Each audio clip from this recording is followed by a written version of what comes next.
সহযোগিতাবৃন্দ, আপনারা জানেন গত 17টি বছর আমরা হামলা, মামলা, নির্যাতন থেকে এই হাসিনাকে বাংলাদেশ থেকে আমরা বিদায় করেছি। আমরা বলতে চাই, আমার ভাই সাম্যকে যারা নির্বিচারে হত্যা করেছে, এখনো তার তদন্ত এবং কি প্রকৃত দোষীদেরকে গ্রেফতার করা হয় নাই। আমি বলতে চাই, বাংলাদেশের বর্তমান অনির্বাচিত সরকারকে আপনারা যদি আমার ভাই সাম্যর হত্যার বিচার যদি সুনির্দিষ্টভাবে যদি বিচার না করতে পারেন, আপনারা পদত্যাগ করেন।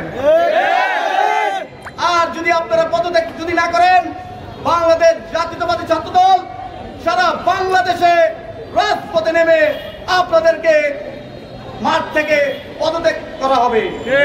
আপনারা বলতে চাই, আপনারা খুব দ্রুত আমার ভাই সাম্যর বিচারের দাবিতে খুব দ্রুত ব্যবস্থা নেন এবং কি তাদেরকে বিচারের আওতায় এনে ফাঁসি কার্যকর করুন। নেতৃবৃন্দ,